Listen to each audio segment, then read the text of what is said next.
Voilà, gloire au Seigneur, alléluia. Alors, ce soir, eh bien, je voudrais vous dire que, c'est vrai, c'est une réunion de prière ce soir, et on a plein de choses à demander. Mais le Seigneur Jésus nous a dit, priez le Père d'envoyer des ouvriers dans la moisson est grande, et il y a peu d'ouvriers. Et ce soir, je voudrais que votre cœur soit rempli de ce désir qu'il y ait des ouvriers. Et l'ouvrier ce soir, c'est toi. Parce que c'est toi ce soir qui entends ce message. C'est toi qui entends ces paroles. C'est toi qui dois travailler. On a connu une église plus grande, des gens qui travaillaient. Et aujourd'hui, on n'en voit plus beaucoup. Ça veut dire que ce soir, il faut se réveiller. Il faut se réveiller. Vous savez, c'est malheureux ce que je vais dire.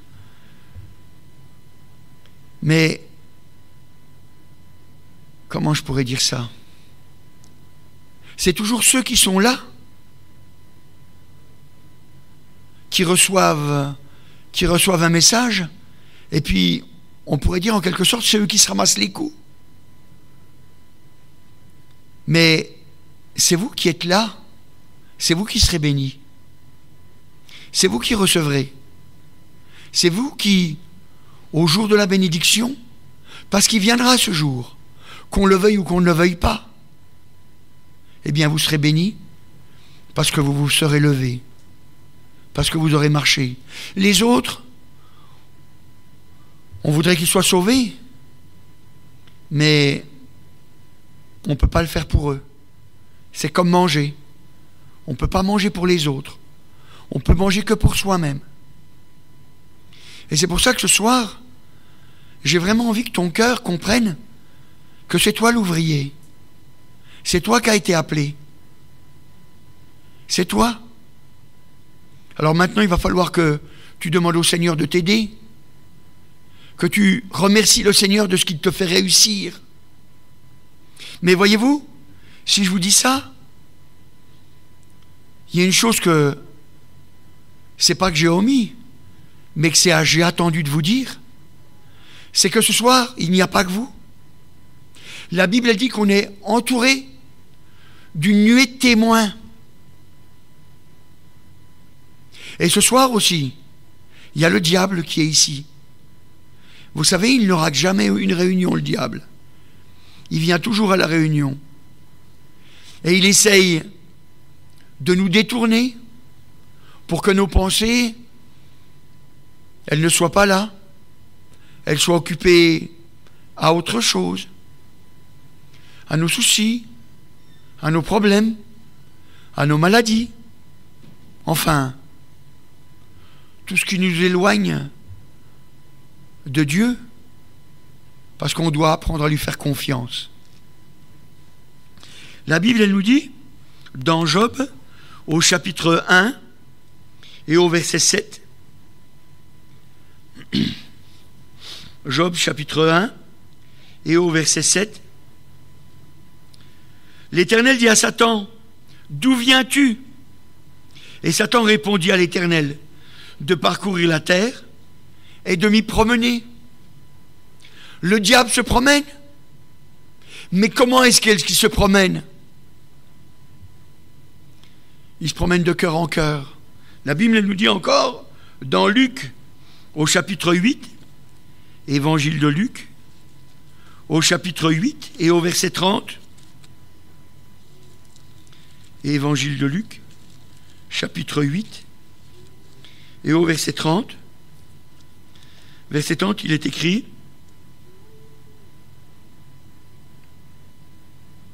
Jésus lui demanda, « Quel est ton nom ?» « Légion, répondit-il, car plusieurs démons étaient entrés en lui. » Voilà. C'était un homme. Il était possédé de plusieurs démons.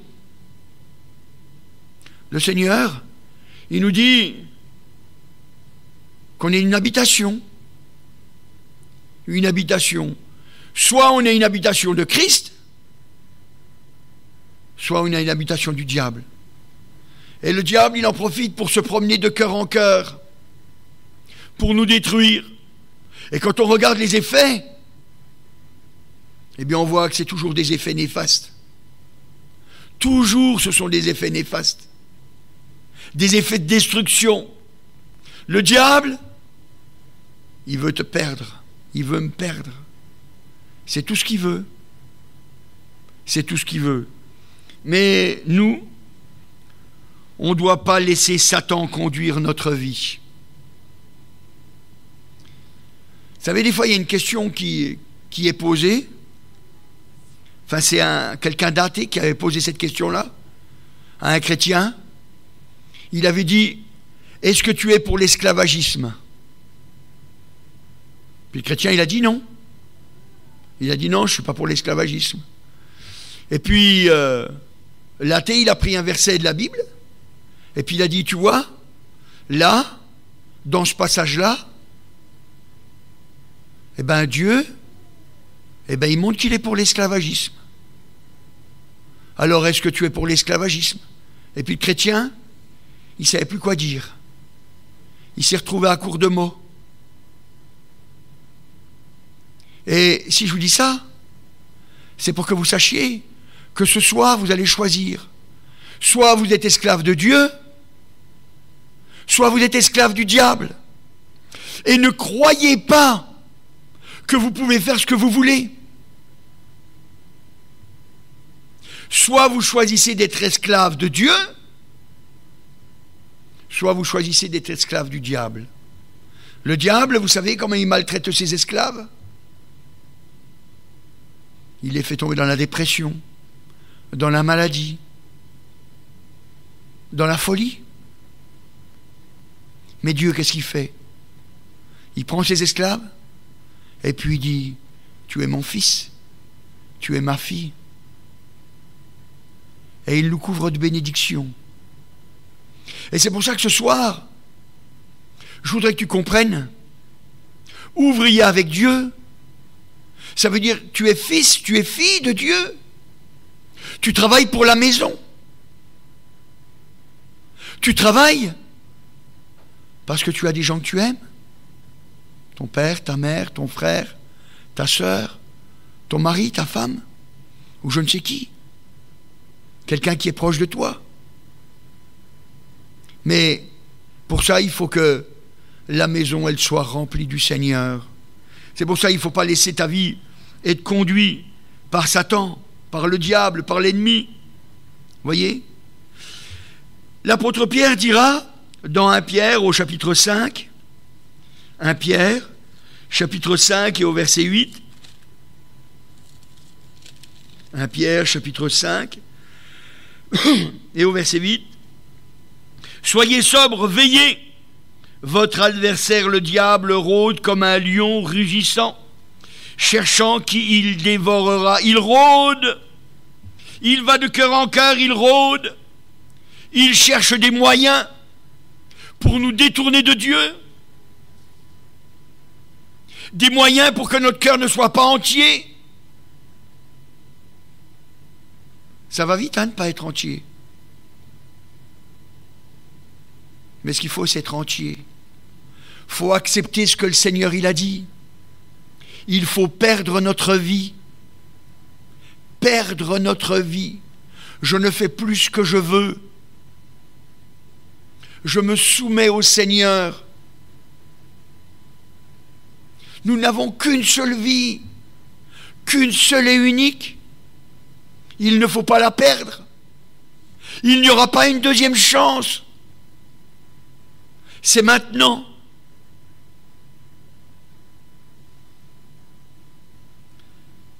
Votre adversaire, le diable, rôde comme un lion rugissant, cherchant qui il dévorera.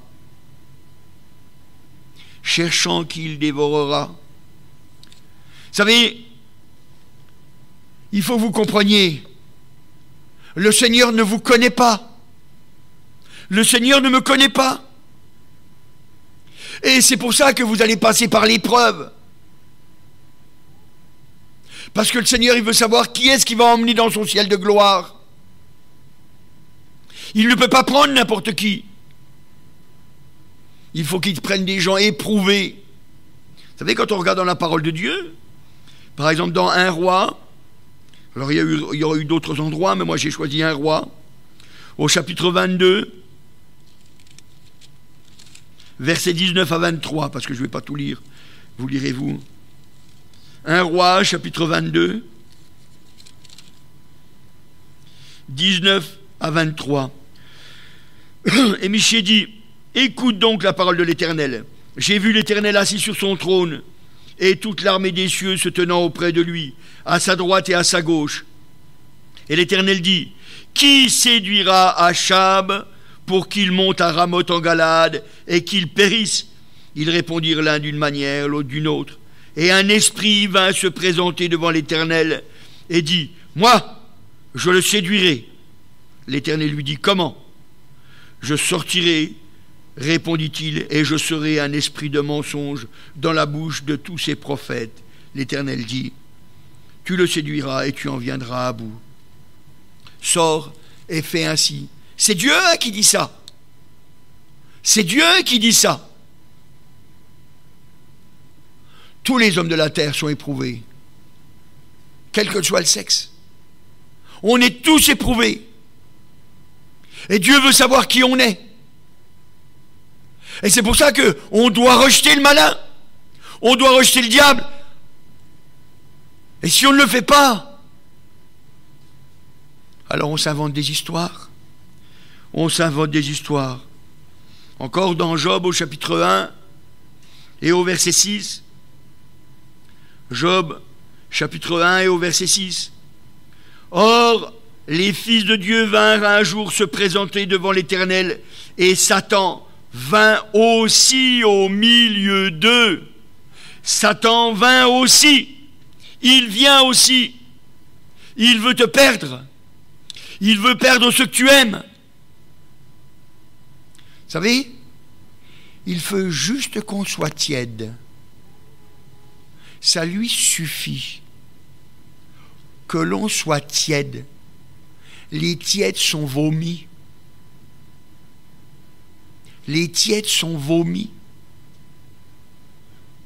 Et vous savez, mes frères et sœurs, je voudrais que vous compreniez bien que tout ce que je vous dis, c'est pas pour vous faire peur. Parce que ça ne sert à rien. Mais c'est pour que vous soyez conscients. Le temps qui nous est donné est court. C'est votre éternité qui est l'enjeu. C'est l'éternité. Vous savez, quand on regarde dans l'Apocalypse, on voit que les gens s'imaginent des fois des choses. Apocalypse, au chapitre 2, verset 13. Moi, je ne vais pas tout lire, vous lisez, je lis que ça. Apocalypse, chapitre 2, et au verset 13. Verset 13, il est marqué, « Je sais où tu demeures. Je sais que là est le trône de Satan. Tu retiens mon nom. Tu n'as pas renié ma foi, même au jour d'Antipas, mon témoin fidèle, qui a été mis à mort chez vous. Là où Satan a sa demeure.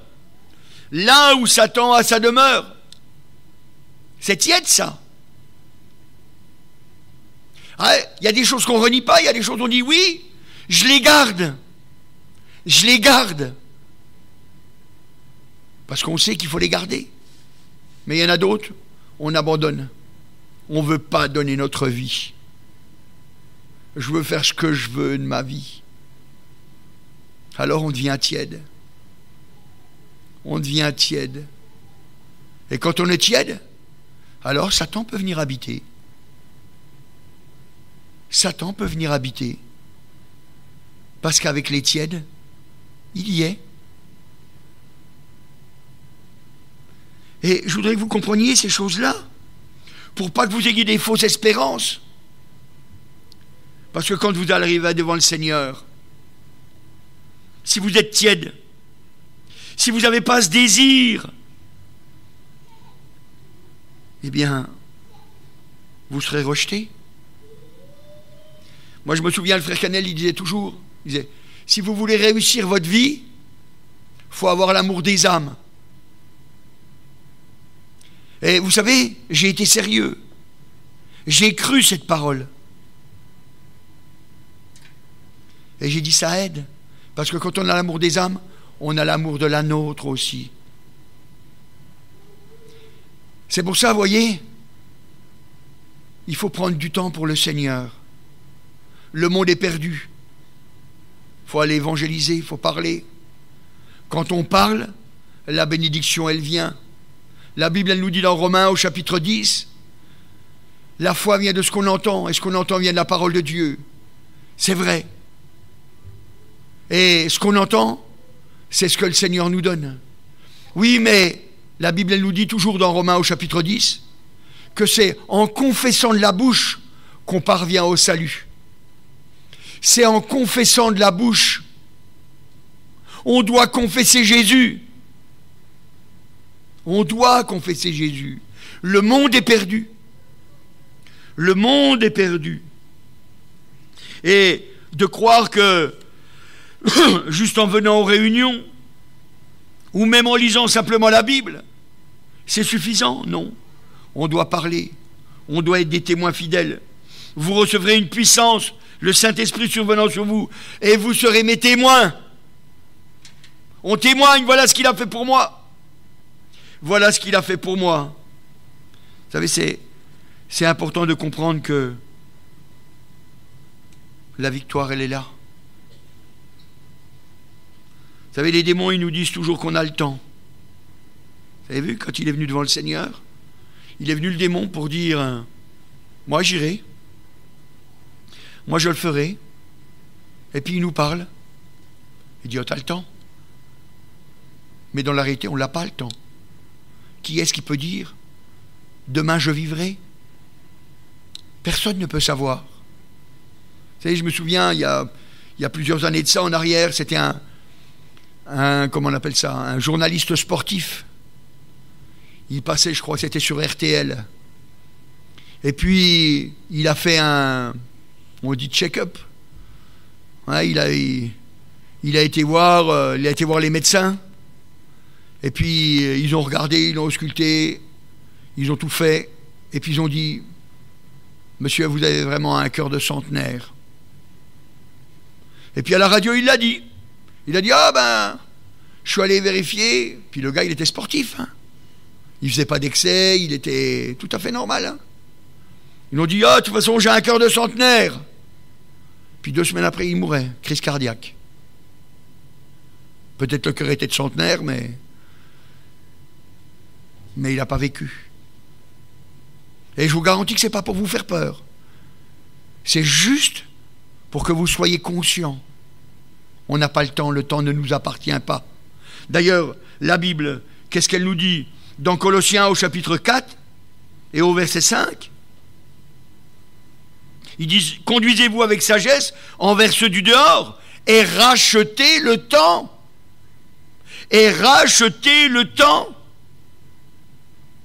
On doit racheter le temps. Maintenant qu'on a été sauvés, maintenant que Jésus a fait son œuvre en nous, maintenant qu'on sait qu'on va au ciel, alors il faut qu'on rachète le temps. Toutes les choses que je n'ai pas pu faire, il faut vite que je le fasse pour le Seigneur. Il faut qu'on se mette à travailler. Il ne me reste pas beaucoup de temps. Ma vie n'est pas longue. Il faut vite que j'en profite pour travailler, pour être utile dans l'œuvre. Parce que on est d'accord, c'est bien notre Père, et on l'aime. Il nous a aimés le premier. Il nous a donné Jésus pour que nous-mêmes, nous puissions l'aimer. Le monde est perdu. Et c'est quelqu'un de ta famille. Et il faut qu'il soit sauvé. Encore dans Éphésiens, au chapitre 5 et au verset 16. Rachetez le temps car les jours sont mauvais. Les jours sont mauvais, rachetez le temps. Vous savez, il arrivera un moment donné, on ne pourra plus annoncer l'évangile. Il faut en profiter maintenant, pendant qu'on peut.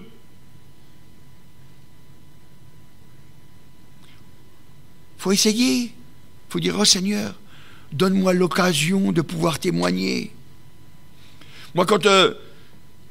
enfin, tout partout où je travaillais, mais un en particulier, j'étais à Strasbourg, je travaillais à Strasbourg à un moment donné, et puis je témoignais à tous mes collègues.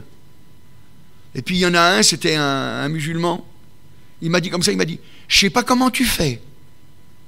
On parle de n'importe quoi, ça finit toujours sur Jésus. Parce que je voulais que son âme soit sauvée. Je demande au Seigneur, je supplie le Seigneur, je t'en prie dans ta grâce et ta miséricorde. Tu veux des ouvriers, me voici, Seigneur. Me voici, Seigneur.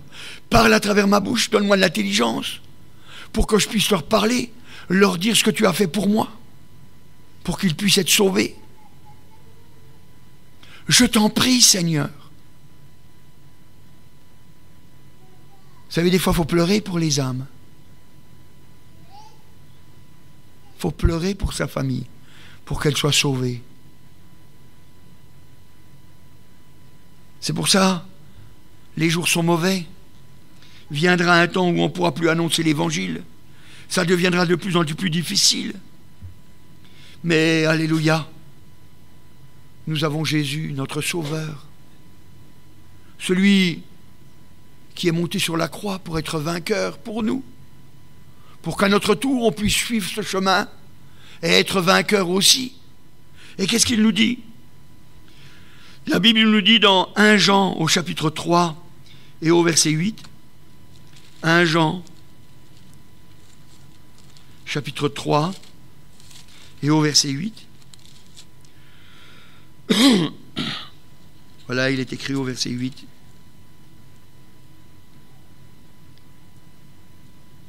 Celui qui pratique le péché est du diable, ou celui qui pêche est du diable. Car le diable pêche dès le commencement. Le Fils de Dieu a paru afin de détruire les œuvres du diable. Afin de détruire les œuvres du diable. Maintenant, on peut en être sûr. On ne peut être que vainqueur. Il ne peut que nous aider. Il va détruire les œuvres du diable. Tout ce qui en nous est mauvais, il va le détruire. Il va nous rendre vainqueurs. Et il faut que ton cœur en soit sûr. Il faut que ton cœur en soit persuadé. Parce que c'est comme ça que tu seras délivré. Vous savez, des fois, moi dans ma vie avec le Seigneur, il y a des fois, il y avait des péchés, je n'arrivais pas à les enlever. Je criais à lui. Je disais, Seigneur, c'est pas un bon témoignage. Je ne peux pas vivre dans le péché. Il faut que tu me délivres. Et à chaque fois, le Seigneur, il m'a dit, tu veux vraiment être délivré? Alors, il mettait devant moi, soit j'avais le choix, je prenais la délivrance, je venais à Jésus, ou alors, je me laissais aller.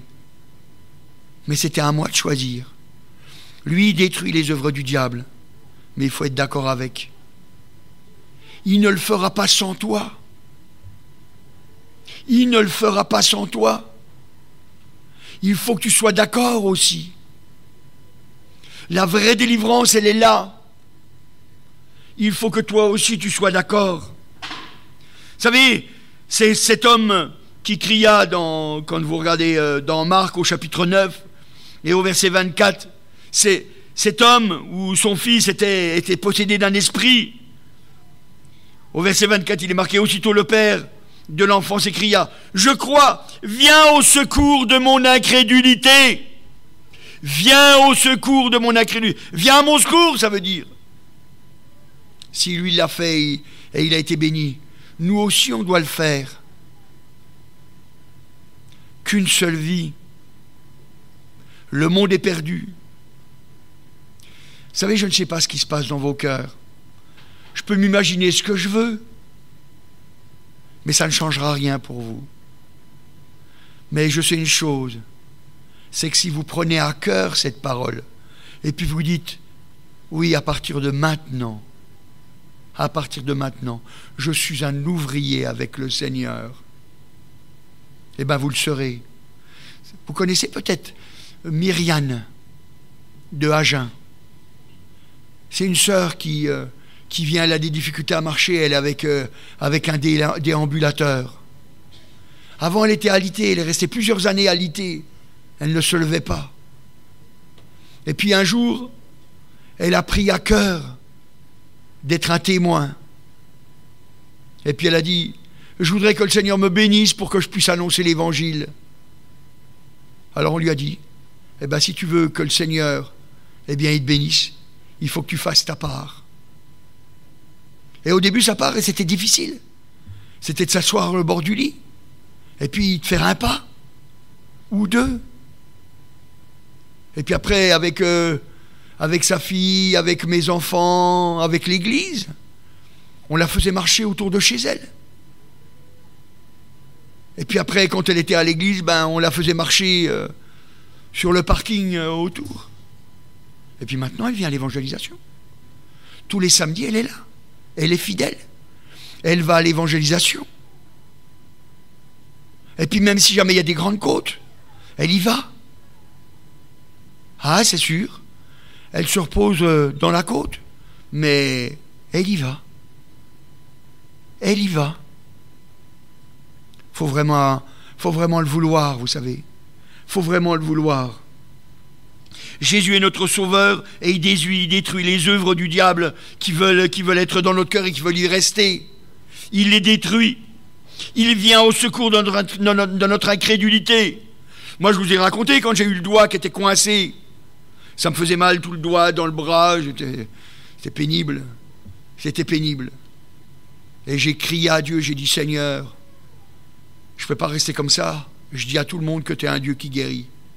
Et moi, je ne peux pas rester comme ça, je ne peux pas rester pas être guéri. Je suis sorti de chez moi, j'ai commencé à marcher, je commence à faire des mouvements, ça me faisait mal. Il y avait tout qui me disait que c'était pas possible. En plus, on avait eu le témoignage juste 2-3 jours avant de quelqu'un qui avait la même chose que moi et qui était obligé de se faire opérer. Et j'ai dit, moi, je rejette tout ça. Je rejette tout ça. Je veux pas croire ça. Et puis j'ai marché, puis j'ai fait les mouvements, puis j'avais mal, et puis j'ai continué, et puis je suis revenu, et puis le lendemain, j'arrivais toujours pas. J'ai dit, non, Seigneur, c'est toi qui es vainqueur, c'est toi la vérité, tu ne mens pas, tu l'as promis, tu l'as dit, Seigneur. Que ton nom soit glorifié, que le nom de ton Fils soit glorifié. Et j'ai crié, j'ai lutté, et je suis béni. Après, je l'ai dit, l'Église le sait. Il y a eu, quand j'étais à Sarrebourg, il y a un homme, un pasteur gitan, Mahanouche, qui est venu à Sarrebourg. Il nous a refait la façade. Et puis les années sont passées, on l'a plus vu. Oh, c'est un voyageur, quoi, on le voit jamais. Et puis, il y a 2-3 ans en arrière, il m'a téléphoné, il m'a dit, j'ai un problème. Alors je vais vous dire cousin, mais je ne me rappelais plus si c'était son cousin ou son fils, enfin quelqu'un de sa famille. Il m'a dit, mon cousin, il est à l'hôpital. Et puis la médecine, elle a dit qu'il ne passera pas la nuit. Il a un problème du pancréas. Ils ont dit, c'est fini pour lui, quoi. Il n'y a rien à espérer. Je lui dis, mais rejette ça, frère. Je lui dis, mais rejette ça. C'est Dieu qui donne la vie. C'est Dieu qui donne la vie. Si Dieu il veut qu'il vive, il vivra. Même si les médecins ils ont dit que c'était fini. Et puis je lui ai donné le témoignage de ma maman quand les médecins m'avaient appelé le soir et puis que j'étais en larmes parce qu'ils avaient dit qu'elle passerait pas la nuit et puis que ma mère, elle a vécu encore 1 an après. Je lui ai dit, crois-le, rejette tout ça, c'est du diable. Jésus a tout payé. Et il l'a cru, il l'a fait. Aujourd'hui, il m'envoie des vidéos de sa petite, parce qu'il est tellement content, ça fait déjà 3 ans que son cousin, là, il est toujours vivant. Vous savez, mes frères et sœurs, le diable, il ne veut pas qu'on croie à la bénédiction, il ne veut pas qu'on croie à la guérison. Il ne veut pas qu'on croie que notre Dieu, il est toujours le même, qu'il est fidèle et qu'il nous aime. Le diable ne veut pas ça. Il veut qu'on se lamente. Il veut qu'on espère juste sur nous-mêmes. C'est les pensées du diable. Rejette, mon frère, rejette, ma sœur. Dieu a besoin d'ouvriers. Il l'a dit qu'il nous bénira. Il a dit, faites connaître vos besoins à Dieu. On les fait connaître. J'ai besoin de guérison, j'ai besoin de changement, j'ai besoin de transformation, j'ai besoin de voir des hommes, des femmes qui se convertissent. Et il le fait. Il le fait. Vous savez, un jour, j'étais à Besançon, j'étais à Besançon. J'étais à Planoise. J'étais fatigué. J'ai dit, Seigneur, oh, je t'en prie, fais-moi trouver un chrétien, rencontrer un chrétien pour que ça encourage mon âme, que ça me fasse du bien de voir quelqu'un comme moi qui marche. Et puis, je suis rentré dans le magasin pour faire mes commissions. Et puis, hop, j'ai vu la mamie maçon.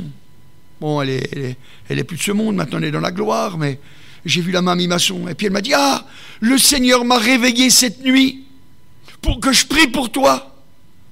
Ça m'a renouvelé. Et aujourd'hui, quand je me réveille la nuit, puis que Dieu me met quelqu'un à cœur, je prie pour. Parce qu'une femme, elle a su montrer que l'amour des âmes, c'est le plus important. Mon frère, ma soeur, si tu veux être vainqueur, il faut que tu aies l'amour des âmes. L'Église se meurt autrement. L'Église se meurt.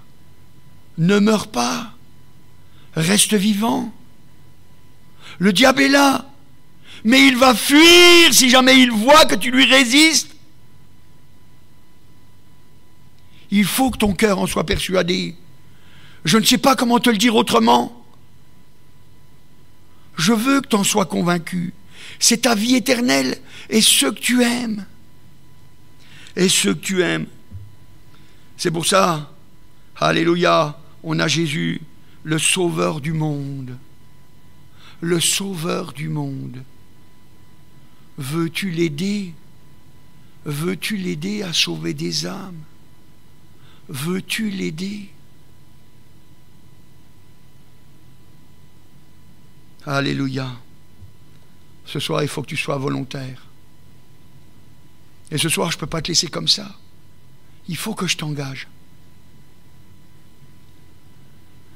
Mon frère, ma sœur, le monde est perdu. Ne veux-tu pas servir? N'entends-tu pas ton cœur? Si tu es là, c'est parce que quelqu'un un jour t'a parlé. Quelqu'un t'a aimé. Quelqu'un t'a fait venir. Ne veux-tu pas rendre au moins l'appareil?